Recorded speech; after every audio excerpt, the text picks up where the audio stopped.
कुंभ राशि वालों को वो सब कुछ प्राप्त होने वाला है जिसका काफी समय से इंतजार है। मई 2026 में ग्रहों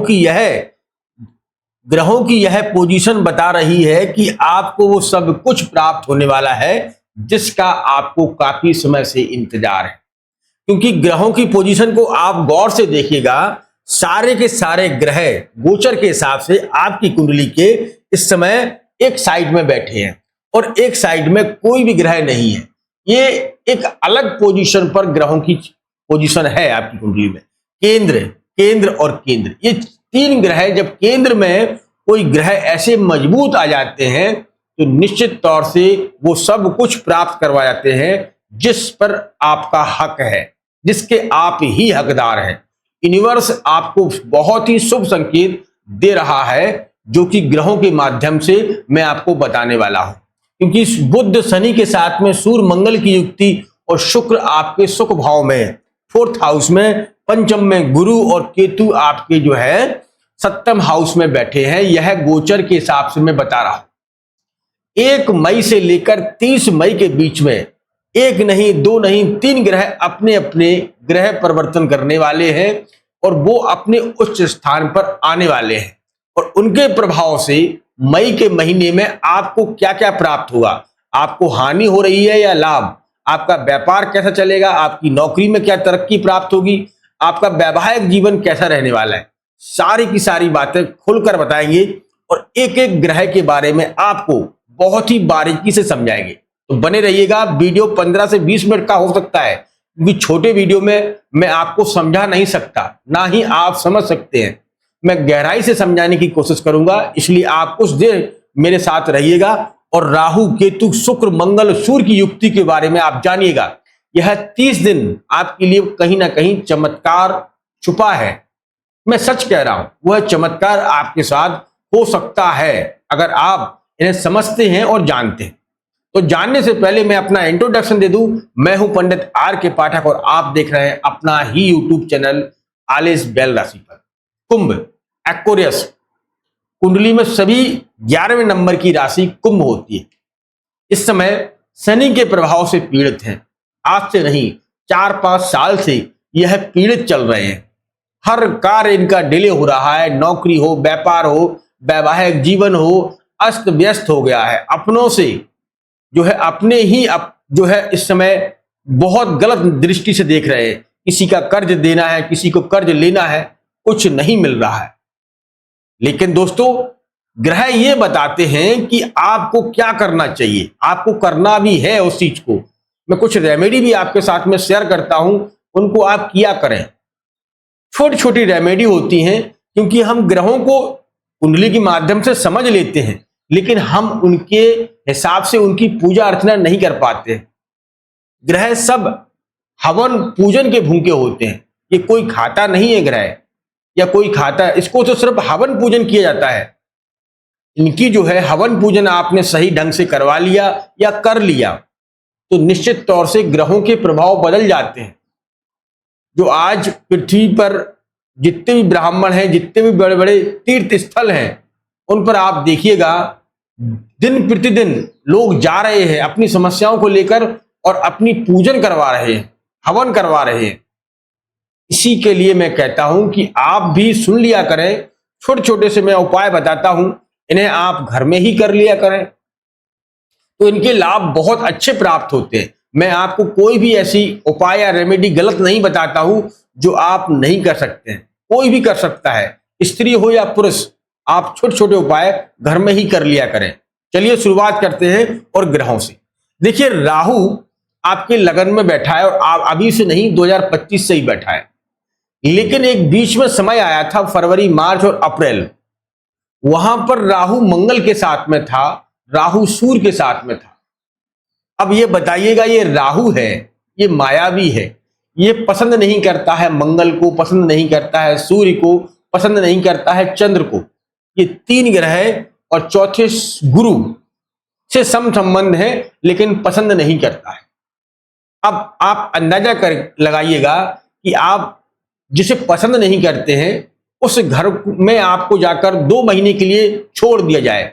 जिस व्यक्तियों से आपकी बनती नहीं है उनके साथ आपको रहने के लिए बोल दिया जाए, तो क्या आप रह पाएंगे? आपको 2 दिन 10 दिन बड़ी मुश्किल से कटेंगे आपके।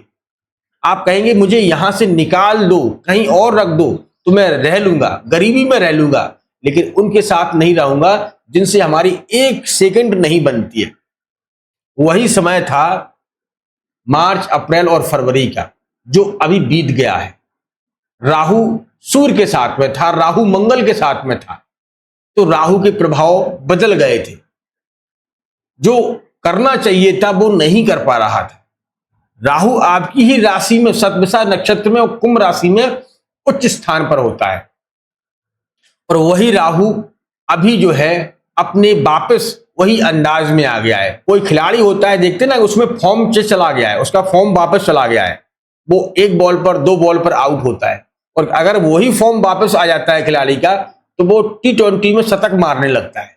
वही खिलाड़ी राहु है, वो T20 का खिलाड़ी है, ये शतक लगाने में चूकता नहीं है। तो अब राहु की दृष्टि बनना चालू हो गई है, और साथ में क्या है कि शुक्र और मंगल की पोजीशन पे ही इस समय मई के महीने में 1 मई से 30 मई के बीच में जबरदस्त रहने वाली है। तो राहु की चर्चा करते हैं तो 1, 2, 3, 4 और 5 पहली दृष्टि से धन भाव को देख रहा है। जुआ, सट्टा, लॉटरी, शेयर मार्केट में बढ़ोतरी कराएगा, लेकिन ध्यान रखना गुरु यहां पर बैठे हैं। मैंने आपको कहा है कि गुरु के साथ में सम संबंध है, तो विवेक के साथ में जाइएगा। अचानक हड़बड़ी के साथ में आप पैसा कहीं पर भी ना लगाइएगा। अगर आप ऐसा करते हैं तो गुरु यहां ज्ञान के देवता बैठे हैं, वो भी मार्गी बैठे हैं, तो हड़बड़ी में ना लगाइए, विवेक से काम करिएगा। विवेक के साथ में अगर आप काम करते हैं तो लाभ पहुंचाएगा। अब दूसरी दृष्टि देखें तो यहां आपके 7म हाउस पत्नी के घर पर पड़ रही है। लोग कहते हैं कि अगर राहु पत्नी के घर को देख रहा हो तो पति पत्नी के संबंध बिगाड़ देता है। ऐसा है नहीं, राहु उस चीज को बढ़ा देता है। कैसे? राहु यहां 7वें घर में बैठा है, 7वें घर को देख रहा है, तो पत्नी की आपकी नौकरी है, उसकी जिज्ञासाएं हैं, काम करने की इच्छा है, ऑनलाइन जो है व्यापार है, बिजनेस है, उसकी जो है जिज्ञासाओं को बढ़ा देती है। वो घर में बैठकर काम नहीं करना चाहती है। राहु यहां 7वें घर में उस पत्नी को, आपकी को ताकत दे रहा है, बूस्ट कर रहा है कि आप भी कुछ करिएगा। इस घर से हम व्यापार को भी देखते हैं, पत्नी के अलावा व्यापार, तो आप व्यापार में भी वो है बूस्ट करवाएगा आपको। व्यापार में भी कहेगा कि क्यों आप जो है बार बार लॉस खा रहे हैं, कुछ लंबा कीजिएगा, कुछ बड़ा कीजिएगा, वही राहु आपको करवाएगा। ऐसा नहीं कि राहु यहां हरदम पति पत्नी के संबंध को बिगाड़ देता है, नहीं, क्योंकि यहां केतु भी बैठा है मघा नक्षत्र में, तो राहु केतु एक हो गया है। तो यहां पति पत्नी के संबंध तो आप देखते ही हैं कि पति पत्नी 7 फेरों के साथ में एक ही हो जाते हैं। मतलब पति पत्नी यह एक जीवन भर का एक नाता जुड़ जाता है, और इन्हें कोई अलग नहीं कर सकता जब तक उनकी मृत्यु ना हो जाए। जो धार्मिक प्रवृत्ति की औरतें हैं वो ऐसा ही करती हैं। मेरी माँ है, आपकी माँ होगी। आज से 30 साल 40 साल पहले कोई घर देखने नहीं जाता था। हमारे पिताजी, हमारे दादाजी बताते हैं कि हम आपके पिताजी को संबंध तय कर दिया था, तो पिताजी ने दोबारा से ये नहीं पूछा कि कैसी है लड़की और क्या करती है, कैसी है, कानी है, काली है, उन्होंने ये कुछ भी नहीं पूछा। तो मर्यादा, यहां मर्यादा केतु है, और राहु क्या है? मायावी। केतु को हम मर्यादा कहते हैं। तो यहां मर्यादा में रहकर दोनों के संबंध बन जाते हैं, और जन्म जन्म के साथ एक साथ में चलने की कोशिश करते हैं। अच्छा, यहां पर एक चीज और समझिएगा, अगर आपके संबंध बिखर गए हैं, मैं मान रहा हूं कि आपकी राशि कुंभ है, तो चाहे आप स्त्री हो या पुरुष, आप अपनी तरफ से एक बार पहल करके देखिएगा। जिसकी राशि कुंभ है, आप अपने पति या अपनी पत्नी को एक बार मनाकर देखिएगा, सॉरी बोलिएगा, और दिल से बोलिएगा। अगर आपके संबंध दोबारा से ना जुड़ जाए तब मुझसे कहना। आप दिल से बोलिएगा, दिखावटी नहीं कि आज आपने बोल दिया, कल से वही काम दोहरा दिया आपने। पति हो या पत्नी, कल से वही काम को आपको दोहराना नहीं है। जब आपसे कोई गलती हो गई, ठीक है, उस गलती को आपने एक्सेप्ट कर लिया, तो तो उस गलती को फिर दोबारा से नहीं करना है।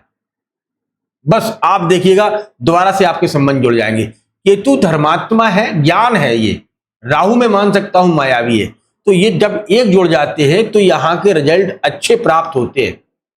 कुछ लोग जो ज्योतिष आचार्य कहते हैं कि राहु की दृष्टि बन गई तो आपकी पति पत्नी के संबंध बिगड़ जाएंगे, नहीं, राहु ये चीज को जानता है, लेकिन एक व्यक्ति को किसी को झुकना पड़ेगा। केतु जहां पर भी बैठा हो, केतु क्या है, धर्म से जोड़ देता है, तो अगले व्यक्ति के अंदर एक प्रेम की करुणा जाग जाती है। केतु धर्म है, केतु गलत नहीं है, केतु धर्म का ही कारक माना जाता है। गुरु के बाद अगर कोई धर्मात्मा है सबसे बड़ी बात तो वो है केतु। गुरु के बाद कोई धर्मात्मा है कुंडली में तो वो है केतु। केतु से बड़ा धर्मात्मा कोई नहीं है, इसे भूल जाते हैं लोग। तो अगर आपकी गलतियां हैं तो उन्हें संभालिएगा। अब देखें उसकी दूसरी दृष्टि, अब देखते हैं इसकी तीसरी दृष्टि। तो तीसरी दृष्टि पड़ रही है 7, 8 और 9 भाग में, सीधा दृष्टि पड़ रही है भाग में। तो भाग को देख रहा है तो निश्चित तौर से जो परेशानियां आपके साथ चली आ रही थी, किसी भी कार्य में आपका सपोर्ट नहीं मिल पा रहा था, समय बार बार आपसे निकल रहा था, कोई कार्य नहीं हो रहा था, मई के महीने में 1 से लेकर 30 मई के बीच में आप कार्य करके देखिएगा, दोबारा से खड़े होकर देखिएगा, प्रयास करिएगा। अगर पैसा नहीं है थोड़ा बहुत कहीं से जुटाकर और प्रयास करिएगा, राहु आपकी मदद करेगा, राहु आपको खड़ा करने में मदद करेगा। ये चीज थोड़ा अपनी तरफ से जो है प्रयास करिएगा। इधर भाग्य का सपोर्ट जो है राहु यहां पर दिलाएगा, तो आपको जबरदस्त लाभ के संकेत यह मई के महीने में और लगभग 11 मई के लगभग 11 से लेकर 17 मई और 21 मई के बीच में आपको जबरदस्त लाभ दिलाएगा। अब चलते हैं राहु के बाद शनि और बुध पर। शनि और बुध यहां आपके धन भाव में बैठे हैं, ठीक है। बुध यहां पर बैठने का मतलब है कि बुद्धि और वाणी और फाइनेंस के दाता बुध यहां अस्त हो गए हैं, नीच के हो गए हैं, क्योंकि 12वें घर में बुध को नीच का माना जाता है। तो आपकी वाणी में क्रोध झलक सकता है, वाणी में क्रोध की भाषा आ सकती है। किसी से भी आप वातावरण कर रहे हैं या बातचीत कर रहे हैं तो आप देखना कोई छोटी छोटी चीजों पर आपको गुस्सा आ सकती है, उस गुस्से को कंट्रोल करिएगा, नहीं तो संबंध बिगड़ जाएंगे। फिर आप वो संबंध बार बार तोड़ेंगे, फिर समेटेंगे, फिर तैयार करेंगे, बहुत देर हो जाएगी। इसीलिए पहले ही आप अपनी वाणी पर कंट्रोल करें, क्योंकि शनि भी साथ में बैठे। शनि की दृष्टि इसीलिए आपकी राशि पर भी बढ़ रही है, लगन पर भी है, तो ये शनि का प्रभाव है। लेकिन अवगत 2027 तक जो है धीमी गति से ही सही, लेकिन काम आपके बनना चालू हो जाएंगे शनि की कृपा से। इस बात का विशेषकर ध्यान रखना। अब वो सब कुछ प्राप्त होने वाला है, वो सही शनि आपको सब कुछ दिलाने वाला है। अब देखते हैं तीसरी दृष्टि मंगल और सूर्य की। यह युक्ति बहुत ही जबरदस्त बन रही है, यह आपको लाभ दिलाकर ही रहेगी। कैसे? देखिए 11 मई 2026 को मंगल इस घर से निकलकर और आपके 3rd हाउस में आ जाएंगे और यहां पर मंगल स्वराशि हो जाएंगे, मंगल स्वराशि हो जाएंगे और मंगल के साथ में यहां 11 से लेकर 15 मई तक सूर्य भी एक साथ विराजमान रहेंगे। मंगल और सूर्य की युक्ति बनेगी और ये प्रॉपर तरीके सूर्य यहां उच्च के होकर बैठे हैं, मतलब इनका यह सिंहासन है, और मंगल जो मंत्री हैं वो भी इनका स्वराशि हो गए हैं। तो ये नौकरी, भूमि, वाहन इत्यादि के मालिक हैं। लेकिन ये प्रॉपर रूप से आपको नौकरी में बहुत अच्छी योग्यता दिलाएंगे। नौकरी में आपके इंटरव्यू हो या जॉब के लिए आप जा रहे हैं, जॉब करने जा रहे हैं या कहीं इंटरव्यू दे रहे हैं, उसमें बहुत अच्छे रिजल्ट आपको दिलाएगा। व्यापार के माध्यम से देखा जाए तो व्यापार में भी आपको एक जबरदस्त लाभ के संकेत सूर्य और मंगल देते हुए दिखाई दे रहे हैं। मंगल और सूर्य की युक्ति यही बन रही है, क्योंकि मंगल की 8वीं दृष्टि से देखें तो आपके दशमेश में देख रहे हैं, केंद्र में देख रहे हैं। 1 2 3 4 5 6 7 और 8, मतलब मंगल की जो 8वीं दृष्टि है वो अपने ही घर को देख रही है, दशमेश को देख रहे हैं। मतलब यहां पर भी स्वराशि हो रहे हैं और अपने घर को भी स्वराशि हो, मतलब केंद्र में। तो पिता, माता, भूमि, वाहन इत्यादि नौकरी के कारक जो है आपको सपोर्ट करते हुए दिखाई दे रहे हैं, और सूर्य की दृष्टि भी जो आपके भाग्य पर पड़ रही है। तो भाग्य का सपोर्ट मिलने वाला है। धीमी ही गति से सही, लेकिन आपके कार्य में गति आने वाली है। अब शुक्र को देखें, शुक्र बहुत गजब की पोजीशन पर बैठे हैं, जो कि शुक्र भोग विलासता के कारक हैं, धन के कारक हैं, लग्जरी लाइफ के कारक हैं, और वो बैठे हैं आपके सुख भाव में, यानी कि 4th हाउस में। माता पिता, पत्नी, बच्चे, कुटुंब परिवार, यहां तक कि आपके जो है आपका जो जहां भी काम करते हैं वो भी एक परिवार होता है, उसमें सुख भाव। मतलब आप इस समय हर किसी से, आपकी प्रेम की भाषा, मतलब आपको हर व्यक्ति से इस समय प्रेम हो जाएगा, हर व्यक्ति से आप प्रेम हो जाएगा, या किसी व्यक्ति को आपसे प्रेम हो जाएगा। आपकी बातों बातों में उसे अपना एहसास होगा, उसे ये लगेगा अरे ये व्यक्ति मेरे लिए बना है, ये व्यक्ति मुझे बहुत पसंद आ गया है, या इसकी बातें बहुत अच्छी लग रही हैं। प्रेम बहुत प्रकार का होता है, लोग गलत धारणा ले लेते हैं। प्रेम की परिभाषा अलग है। कई लोगों को किसी का चेहरा देखकर बहुत अच्छा महसूस होता है, उसे लगता है कि यह मेरा व्यक्ति है, मतलब मेरे, उसके चेहरे से, उसके चेहरे पर मुस्कान आ रही है। किसी की बातें बहुत प्यारी लगती हैं, उसकी बातों में व्यक्ति खो जाता है। इसे गलत धारणा नहीं देते हैं, लोग गलत तरीके से सोचते हैं, लेकिन ऐसा नहीं है। किसी ना किसी व्यक्ति को कोई ना कोई व्यक्ति अच्छा लगता ही है, यह संसार है। अगर आप प्रेम देंगे तो प्रेम आपको वापस मिलेगा। अगर आप पत्थर ऊपर उछालेंगे तो वो पत्थर नीचे भी आएगा। तो अगर आप क्रोध से बोलेंगे तो अगला व्यक्ति भी क्रोध से बोलेगा। अगर आप प्रेम से बोलेंगे तो अगला व्यक्ति भी आपको सम्मान देगा। वही सम्मान आपको मिल रहा है, चाहे आप किसी भी क्षेत्र में हो, वही सम्मान आपको वापस मिलता हुआ दिखाई दे रहा है। वही सम्मान, जब आप सम्मान देंगे तो सम्मान आपको मिलेगा। सुख भाव में बढ़ोतरी करवाता हुआ दिखाई दे रहा है। राजनीतिक क्षेत्र में आप जुड़े हैं तो पद उन्नति करवाता हुआ दिखाई दे रहा है। पद उन्नति के संकेत मिल रहे हैं। यहां सुख भाव में आपके दशमेश में भी देख रहा है, एक ग्रह नहीं देख रहा है, 2 ग्रह यहां दशमेश को टच कर रहे हैं। और दशमेश में सरकारी नौकरी के साथ राजनीति, पिता का सम्मान, ये बढ़ोतरी होती हुई दिखाई दे रही है। कुल मिलाकर शुक्र की यह पोजीशन आपको मान सम्मान और प्रेम होता हुआ दिखाई दे रहा है। अब चलते हैं गुरु। तो गुरु की दृष्टि पर देखें तो गुरु पंचम में बैठे हैं, गुरु मार्गी होकर बैठे हैं, लेकिन इनका इंतजार करना होगा 2 जून 2026 तक। अवगत आने वाली वीडियो में मैं बताऊंगा विस्तार से, बहुत जल्दी लेकर आऊंगा। गुरु खुद उच्च स्थान पर जाने वाले हैं 2 जून 2026 को, लेकिन यहां इनकी पोजीशन जो है मार्गी होकर चल रहे हैं, और इनके भाग में आपकी में सपोर्ट करते हुए दिखाई दे रहे हैं। व्यापार, नौकरी, वैवाहिक जीवन के कारक गुरु भी इस समय मार्गी होकर चल रहे हैं, अच्छे रिजल्ट प्राप्त होंगे। अब देख लें केतु की। केतु सप्तम में है, धर्मात्मा, धर्म से जुड़ा हुआ कार्य आप कर सकते हैं। आपकी पत्नी आपके धर्म से कार्य में बड़ी ही लीन रहेगी, आप जुड़े रहिएगा, आपको लाभ मिलेगा। अब कुछ उपाय मैं आपको बताऊंगा, जैसे मैंने शुरुआत में ही आपको कहा था कि कुछ रेमेडी मैं आपके साथ में शेयर करूंगा। इन रेमेडी को भी आपको करना है और इनके रिजल्ट प्राप्त करना है। क्या करना है आपको?